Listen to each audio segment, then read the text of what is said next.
नमस्कार। आज मैं जिस मुद्दे को स्पष्ट करने जा रहा हूँ, जिस पर कुछ अपनी बातें रखूँगा, देश की बातें रखूँगा, उसका सीधा सीधा संदेश ये जाने वाला है कि क्या जनहित में अदालत के किसी फैसले या अदालत के ऊपर की गई टिप्पणी अदालत की अवमानना हो सकती है। मेरा इशारा प्रसिद्ध अधिवक्ता और सामाजिक कार्यकर्ता प्रशांत भूषण के मामले को लेकर है। इसने अभी पूरे देश को, बल्कि मैं बता दूं, जो विदेशी मीडिया से जो खबरें आ रही हैं, देश के बाहर भी सभी समीक्षकों को, विश्लेषकों को और सामाजिक कार्यकर्ताओं को, विधिवेताओं को ये विचलित कर रहा है कि यह आखिर इस मामले में भारत का सर्वोच्च न्यायालय ने खुद को, अपने आप को कटघरे में कैसे खड़ा कर दिया। जी हाँ, कहीं ना कहीं ऐसा जरूर हुआ है, क्योंकि अब देखिए, सुप्रीम कोर्ट ने प्रशांत भूषण को क्रिमिनल कंटेम्प्ट का दोषी पाया, दोषी मान लिया, अभी सजा नहीं दी, दोषी मान लिया। और जब सजा की बात आई, जब सजा की सुनवाई की, तो उस समय जो स्थिति हो गई, ऐसा लगता था कि हमारा अदालत ही कटघरे में खड़ा है, सुप्रीम कोर्ट ही कटघरे में खड़ा है। वो बार बार प्रशांत भूषण कह रहे कि माफी मांग लो, बोले कि मैं माफी नहीं मांगूंगा। उनको 2-3 दिन का समय दिया गया, अब 24 तारीख तक समय देकर माफी मांग लो। एक व्यक्ति को अदालत, उस व्यक्ति को जिसे वो दोषी करार दे चुका है और उसे सजा सुनाई जानी है, सजा पर बहस होनी है, अदालत ये कह रहा है कि नहीं, आप माफी मांग लो। अगला जो अभियुक्त है, चूंकि उनको दोषी करार दिया गया, मिस्टर प्रशांत भूषण, वो कह रहे हैं कि मैं माफी नहीं मांगूंगा। ये मेरे आवेश में दिया गया कोई वक्तव्य नहीं है। जिस ट्विटर को लेकर है, ट्वीट को, उन्होंने कहा कि ये कोई आवेश में किया हुआ ट्वीट नहीं है, यह मेरे सुविचारित विचार है जो मैंने जनहित में ट्वीट किया था।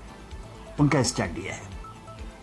अभी दिलचस्प यह है कि 24 तारीख तक फिर समय दिया है कि 24 तारीख तक वो माफी मांग लेने। उनका बयान आ चुका है कि मैं किसी भी हालत में माफी नहीं मांगा। इसको लेकर के बुद्धिजीवियों के बीच में, आम जनता के बीच में भी एक बहस शुरू हो गई है। चलिए, सबसे पहले आप ये जान लें कि आखिर प्रशांत भूषण ने क्या ट्वीट किया था। मैं बता दूं, प्रशांत भूषण ने अपने ट्वीट में लिखा था, जिस पर संज्ञान लेकर सुप्रीम कोर्ट ने उनको दोषी ठहराया है, जब भावी इतिहासकार देखेंगे कि कैसे पिछले 6 वर्ष में, ध्यान दीजिए, ये जो 6 वर्ष की अवधि है, अर्थात जो वर्तमान केंद्र सरकार है, जिसके प्रधानमंत्री नरेंद्र मोदी हैं, उनकी ओर इशारा है, तो उनके कार्यकाल की ओर इशारा है ना। 6 वर्ष में बिना किसी औपचारिक इमरजेंसी के भारत में लोकतंत्र को खत्म किया जा चुका है। ये बहुत बड़ा आरोप है ना। वे इस विनाश में विशेष तौर पर सुप्रीम कोर्ट की भागीदारी पर सवाल उठाएंगे। यहां भी वो सीधे सीधे भारत के सर्वोच्च न्यायालय पर आक्षेप कर रहे हैं और मुख्य रूप से chief justice of India, Bharat के मुख्य न्यायाधीश की भूमिका को लेकर सवाल उठाए जाएंगे। यह उनका ट्वीट था। अब इसको अगर एक पत्रकार के रूप में या एक राजनीतिक समीक्षक के रूप में जब इसकी विश्लेषण किया जाएगा, तब यह तो साफ है कि उन्होंने सीधे सीधे भारत के सर्वोच्च न्यायालय की भूमिका पर, उसकी कार्यप्रणाली पर सवाल खड़े किए। लेकिन अब सवाल यह उठता है कि आखिर प्रशांत भूषण जैसा एक सीनियर एडवोकेट, सोशल एक्टिविस्ट भी हैं, और इनका जो पारिवारिक पार्श्व रहा है वो कानूनविदों का रहा हुआ है। यह व्यक्ति क्या इस तरह से, चूंकि जैसे मैंने कहा कि उन्होंने 6 वर्ष की अवधि दिया है, तो क्या उन्होंने जानबूझकर नरेंद्र मोदी सरकार को कटघरे में खड़ा किया है और उसी बहाने सर्वोच्च न्यायालय को भी कटघरे में खड़ा किया है? ये एक सवाल उठता है। अब ये होता है कि ऐसी स्थिति पैदा आखिर क्यों हुई। बहुत सारे ऐसे फैसले हुए हैं, बहुत सारी ऐसी घटनाएं हुई हैं, उन घटनाओं में कुछ पारितोषिक की भी बात आती है। जो भूतपूर्व मुख्य न्यायाधीश लोग हैं उन्हें सरकार की ओर से कुछ पुरस्कार दिया गया, चाहे वो राज्यसभा की सदस्यता हो या अन्य कुछ हो।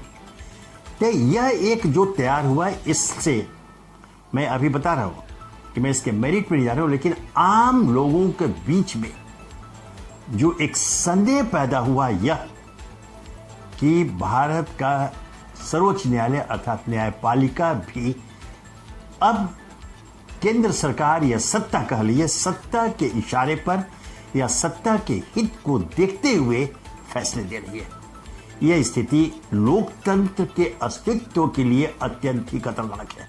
ध्यान दें, ये भारत की न्यायपालिका है, ये सुप्रीम कोर्ट है, जिसे संसद द्वारा बनाए गए कानूनों की समीक्षा का भी अधिकार प्राप्त है।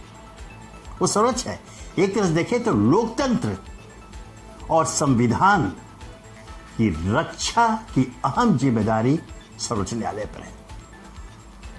और किसी कारण से भ्रमवश ही अगर सर्वोच्च न्यायालय पर, उसकी विश्वसनीयता पर, उसकी साख पर, उसकी ईमानदारी पर अगर जनता के बीच में, आम जनता के लोगों के बीच में सवाल खड़े शुरू हो जाए, तब मैं समझता हूं कि यह भारतीय लोकतंत्र के लिए वह काला दिन होगा।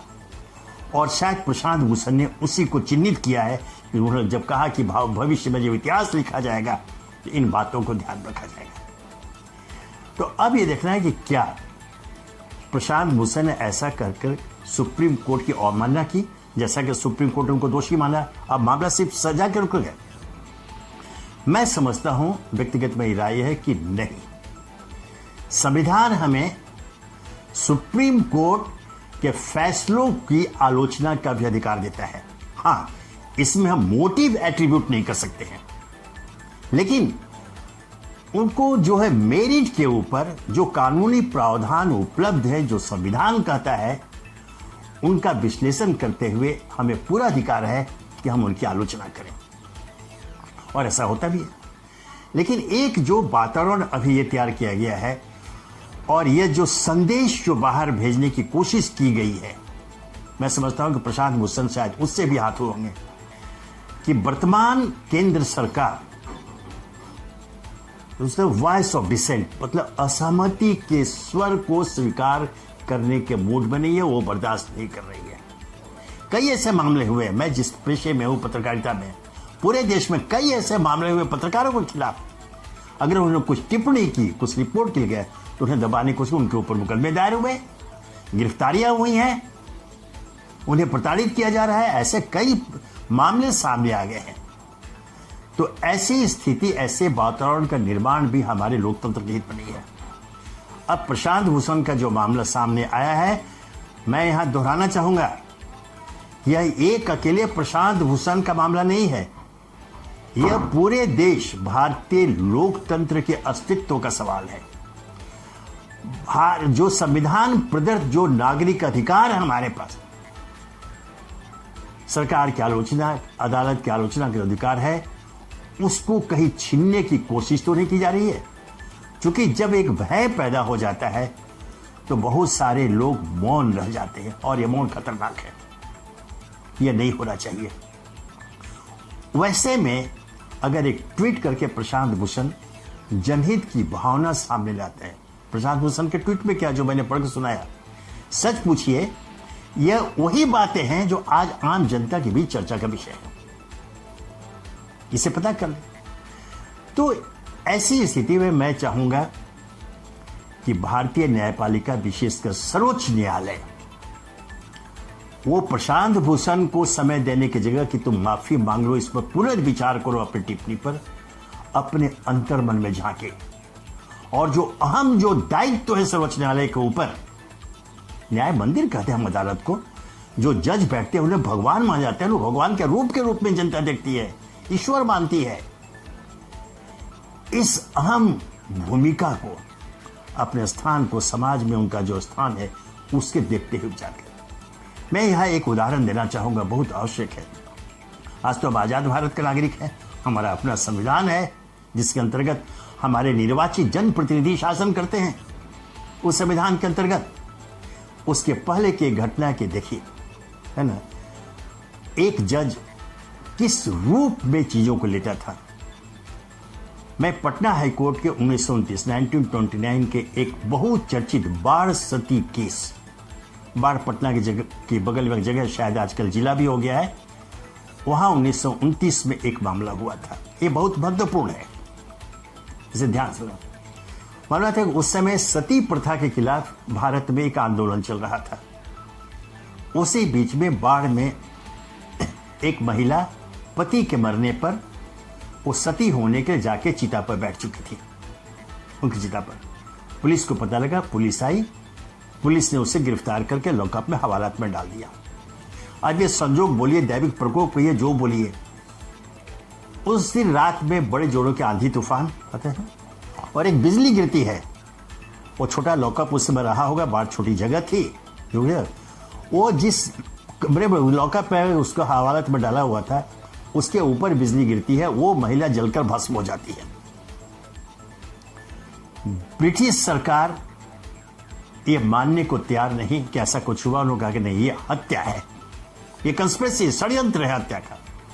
और उसके जितने ससुराल के पक्ष के लोग थे, इन लॉज थे, सबको गिरफ्तार कर लिया गया। वो मामला चला। पटना हाईकोर्ट के चीफ जस्टिस थे उन दिनों सर कुटनी टेरेल। उन्होंने उस मामले में फैसला दिया जो खिलाफ गया था। उस महिला के जितने लोग थे सब लोगों की सजा हो गई थी, हो गया था।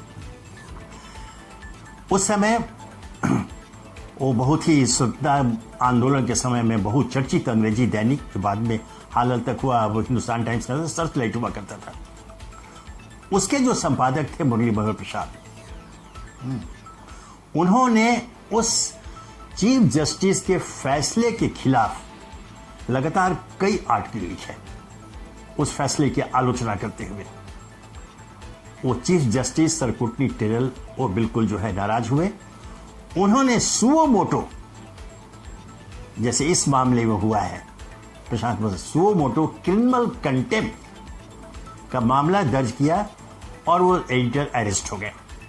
खैर वो स्वतंत्रता आंदोलन में थे, जेल तो रोज जाते रहते थे, फर्क नहीं पड़ता। लेकिन ये महत्वपूर्ण इसलिए हुआ कि कंप्लेनेंट जो है, शिकायतकर्ता, पटना हाईकोर्ट के चीफ जस्टिस स्वयं थे। मामला चला और इस मामले ने पूरे देश का ध्यान अपनी ओर आकर्षित किया, इसलिए कि उन दिनों पंडित मोतीलाल नेहरू प्रैक्टिस छोड़ चुके थे। लेकिन जब उनको इस मामले की जानकारी मिली और उस साइड के एडिटर की जानकारी मिली को है, वो कहे नहीं, उनका मामला है, मैं खुद लड़ूंगा। मोतीलाल नेहरू पटना है और उसके सर तेज बहादुर सप्रू, उस समय बम्बई स्टेट, बहुत बड़े वकील, शरद चंद्र बोस, सुभाष चंद्र बोस के बड़े भाई, ये तीन जो भारतीय वकील थे ये बड़े, बाकी और लोग थे। ये जो अदालत में जो बहस चली जो इस मामले के ऊपर, तो ऐसा लगता था बहस में कि चीफ जस्टिस कुटनी टेरल वही अक्यूज्ड हो।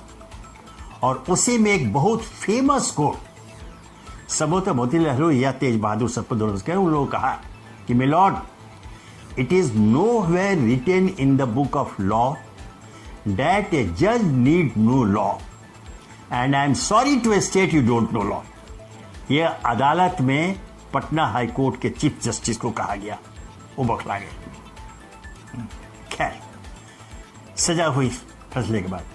सजा एक तो कि imprisonment till rising of the court, जब तक अदालत चल रही है तब तक के लिए जेल की सजा, और दूसरा उस समय के हिसाब से एक मोटी रकम फाइन के रूप में थी। और यह था कि अगर ये फाइन ही जमा होता है तो 15 दिनों का जेल। मित्रों, वो फाइन का पैसा जमा हो गया, रजिस्ट्रार के यहां रसीद प्रोड्यूस हो गया, अदालत का समय खत्म हुआ, छूट गया लोग। लेकिन उस समय एक रहस्य रह गया था कि फाइन का पैसा किससे जमा कराया। मैं बता दूं, सर्चलाइट प्रेस से नहीं हुआ था, कांग्रेस पार्टी से नहीं हुआ था, और वो जो संपादक थे मैं थोड़ा यहाँ बता देना चाहिए, वो मेरे सगे बड़े चाचा थे मुरली मनोहर प्रसाद। तो हम लोगों के घर से भी नहीं हुआ था, तो आखिर वो पैसा जमा कहाँ से हुआ। उन दिनों एक बहुत बड़े वकील हुआ करते थे मिस्टर डॉक्टर सच्चिदानंद सिन्हा। मैं बता दूं, ये कॉन्स्टिट्यूएंट असेंबली संविधान सभा के अध्यक्ष वो चुने गए थे। उनके अस्वस्थ रहने के कारण डॉक्टर राजेंद्र प्रसाद बने थे डॉक्टर सच्चिदानंद। उनके यहाँ अंग्रेजों की भी पार्टियां उटियां हुआ करती थी, लोग आते थे। एक दिन वो पटना हाई कोर्ट के चीफ जस्टिस ने उनसे आग्रह किया कि मुझे मुरली बाबू से अकेले में मिलवाइए। मुरली बाबू मतलब सैटेलाइट के एडिटर। उन्होंने व्यवस्था की, अपने यहाँ चाय नाश्ता जो हो खाने पर बुलाया, दोनों को लगाया। उस समय जब रूबरू पहली बार मुलाकात हुई तो उनका जो रिएक्शन था, और ये सब बातें इतिहास की बातें छपी हुई प्रकाशित चीज़ें जो मैं बता रहा हूँ। पहले रिएक्शन देखा, वो दुबले पतले धोती कुर्ता पहनने वाले लोग, oh looking so frail but your pen is so fierce. उसके बाद उन लोगों की अकेले में बातचीत हुई और तब यह जानकारी मिली कि वो चीफ जस्टिस जिसने सजा सुनाई थी, है ना, वो फाइन का पैसा उसी चीफ जस्टिस, वो ब्रिटिशर, वो अंग्रेज, उसे स्वयं जमा कराया था। वो इन लोगों का पैट्रियोटिज्म देख के पागल हो गया था। और मित्रों, बात यही खत्म नहीं हुई। उन लोगों की जो आपस में बातचीत हुई, उसमें वो जो अनुरोध किया अंग्रेज चीफ जस्टिस ने, और उसने एक इंडियन पेन नेम रखकर एक भारतीय कलम नाम कोई रख लिया, मान लिया एस एन मिलोट कोई नाम रख लिया। उस नाम से सर्चलाइट में वो आर्टिकल कंट्रीब्यूट करने लगा, लेख लिखने लगा स्वतंत्रता आंदोलन के पक्ष में, इन सपोर्ट ऑफ फ्रीडम मूवमेंट। यह ताकत उस समय हो गई। मैं इस प्रशांत भूषण केस इसलिए जोड़ रहा हूं कि उस समय का मीडिया, प्रेस कहा जाता था, मीडिया शब्द अब आया है, उस समय का प्रेस, उस समय की पत्रकारिता और जो समर्पण था, और इसे समझने, इसे सम्मान देने का जो काम वो शासक, एक विदेशी शासक, हमारे आजाद भारत नहीं था, हम गुलाम थे, एक विदेशी शासक का चीफ जस्टिस वो करता है, उसे सम्मान दिया। यह एक संदेश जाता है आज के शासकों के लिए भी, आज के मीडिया कर्मियों के लिए भी, और आज के सामाजिक कार्यकर्ताओं के लिए भी। सबसे महत्वपूर्ण क्या है? देश। ये जो भारत देश हमारा है, एक जो लोकतांत्रिक पद्धति, पार्लियामेंट्री डेमोक्रेसी को जो हमने अपनाया हुआ है, हमने जिस संविधान को माना है, उसमें सारी बातों की व्याख्या है। उसके अंतर्गत सुचारू रूप से हमारे निर्वाचित जनप्रतिनिधि शासन करें, देश विकास की ओर बढ़ेगा, जिसकी कल्पना हमारे आजादी के बाकुरों ने की थी। लेकिन उसकी जगह अगर ऐसी स्थिति पैदा हो कि प्रशांत भूषण जैसे वकील को यह कहना पड़े कि आने वाला इतिहास सिर्फ जनप्रतिनिधियों को ही नहीं, हमारे सर्वोच्च न्यायालय और चीफ जस्टिस, मुख्य न्यायाधीश की भूमिका पर भी सवाल खड़े करेगा। ऐसी स्थिति में दोहरा रहा हूं, अत्यंत ही खतरनाक है हमारे भारतीय लोकतंत्र के अस्तित्व के लिए। ऐसी स्थिति पैदा न होने दे, इसकी जिम्मेदारी न्यायपालिका के ऊपर है। इसलिए इसी प्रशांत भूषण के बहाने छोटा मुंह बड़ी बात होगी, लेकिन मैं भी भारत का एक नागरिक हूं, मेरे भी अपने कर्तव्य हों, और जिस पत्रकारिता पेशे से जुड़ा हुआ हूं, जो मैंने कहा, मुझे भी विरासत में वो निडरता, वो निष्पक्षता और जनता, आम जनता के प्रति समर्पण, और हमें भी विरासत में मिली है। इसका निर्वाह करते हुए मैं यह दोहराना चाहूंगा कि भूल से भी कभी भारतीय न्यायपालिका कुछ ऐसा न करे जिससे समाज में यह संदेश जाए कि वह सत्ता के इशारे पर फैसले दे रही है या उसका रवैया पक्षपातपूर्ण है। दोहरा दो, आप न्याय के मंदिर में बैठे हुए ईश्वर की जगह, भगवान, न्याय के मंदिर भगवान की जगह बैठे हुए हैं, लोगों का आप पर विश्वास है।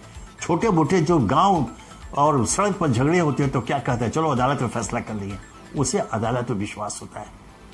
तो इस जन भावना का सम्मान न्यायपालिका करे और जो हुआ सो हुआ। हमेशा कम से कम अब के बाद से इसी प्रशांत भूषण के मामले को लेते हुए उसके पार्श्व में आगे से जिसकी संभावना प्रशांत भूषण अपने ट्वीट में की है कि इतिहासकार लिखेंगे, उस संभावना को खत्म कर दीजिए। आप झुठला दीजिए प्रशांत भूषण को, ये आपके ऊपर निर्भर करता है। आप अपने कामों से, अपनी भूमिका से आप प्रशांत भूषण को झूठा साबित कर दीजिए। जनता आपको हाथ हाथ उठाएगी, आपको सचमुच देवता मानेगी, ये आपके ऊपर निर्भर है। तो आप ऐसा कुछ करें जिससे मान लीजिए 1% ही अगर आप जनता की नजर में अविश्वसनीय बने हैं तो उसे निकाल फाड़ करें।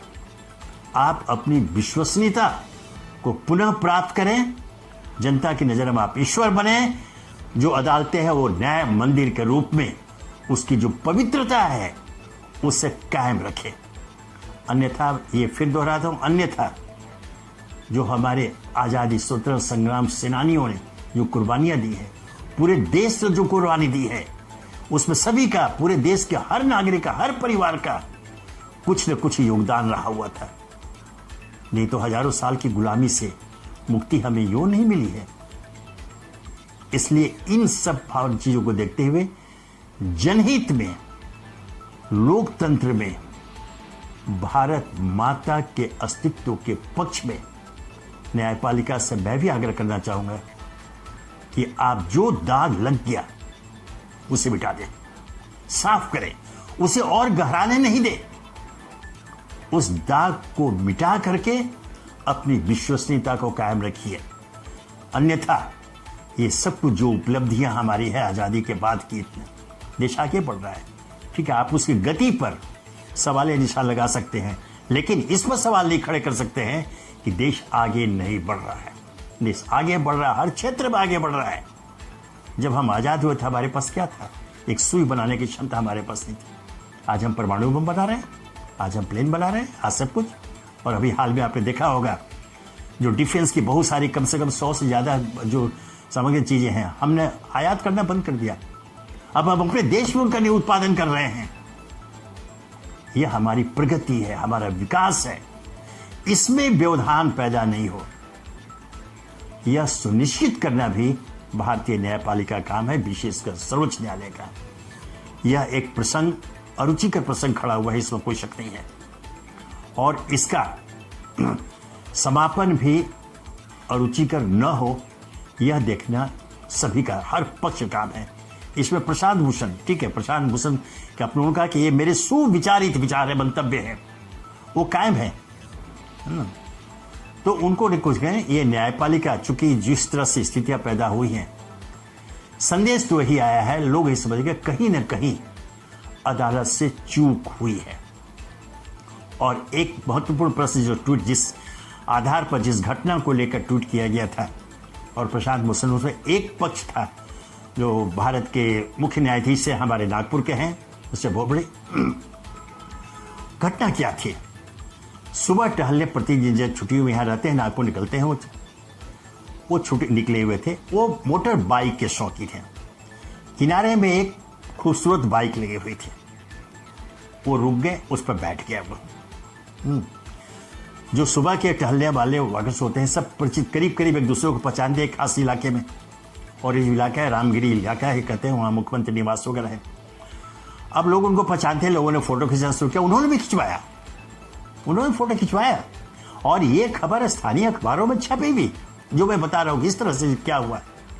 लेकिन इसे कुछ गैर जिम्मेदार मीडिया कर्मियों ने इस फोटो को लेकर के जो कुछ गलतफहमियां पैदा कर दी पूरे देश में, और उससे है ना कहीं प्रभावित होकर प्रशांत भूषण ने टिप्पणी कर दी कि साहब बिना हेलमेट के बाइक चला रहे हैं।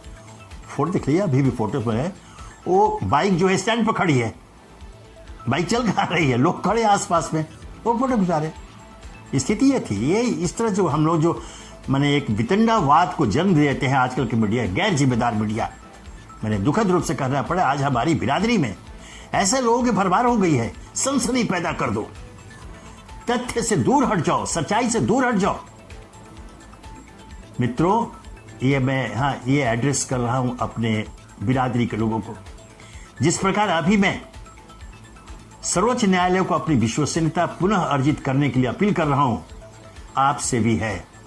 सर्वोच्च न्यायालय मान लीजिए कुछ प्रतिशत, 1-2% हमारी बिरादरी के लोग क्षमा करेंगे, मैं कहने को मजबूर हूं, बुरा लग रहा है, लेकिन हकीकत है और मैं तथ्य को सामने रखने में कभी नहीं सकता।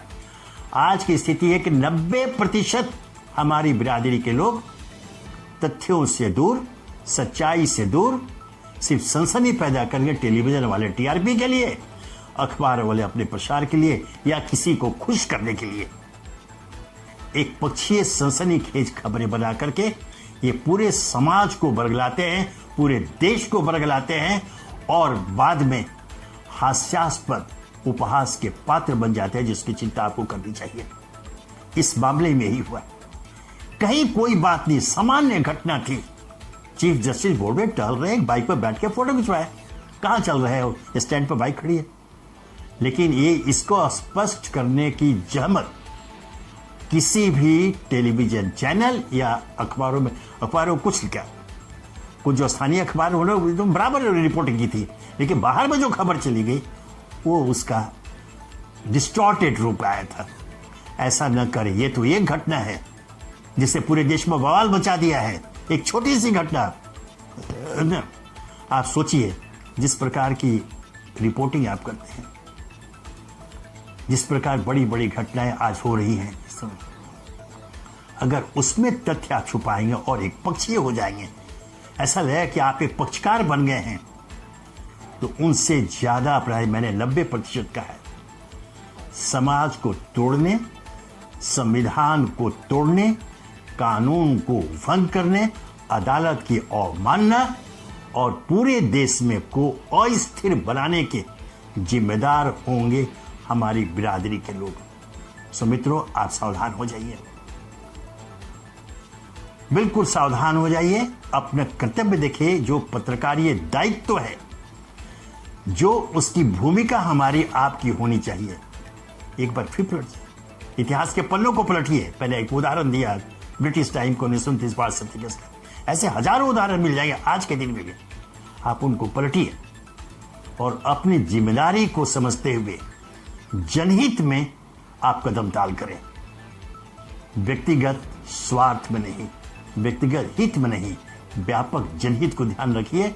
भारतीय लोकतंत्र सुरक्षित रहेगा, भारतीय संविधान की मर्यादा कायम रहेगी, और जो कल्पना हमारे जैसे कहा कि स्वतंत्रता संग्राम सेनानियों ने जिस स्वर्णिम भारत की थी, जितने हमारे पिछले शासक रहे, वर्तमान शासक भी, उनकी नीयत पर मैं कभी संदेह नहीं करता हूं, बहुत सारी बातें, उनकी भी जो कल्पना है एक भारत के, ऐसे सपनों का भारत का निर्माण जो आने वाले दिनों में व्यवहार के स्तर पर विश्व गुरु का दर्जा प्राप्त कर सके। आइए इसका संकल्प हम लें, तो उसमें हमारा, आपका, अर्थात पूरे देश का, समाज का हित इसमें शामिल है। व्यक्तिगत हित, जो स्वार्थ है, उसको तिलांजलि दें।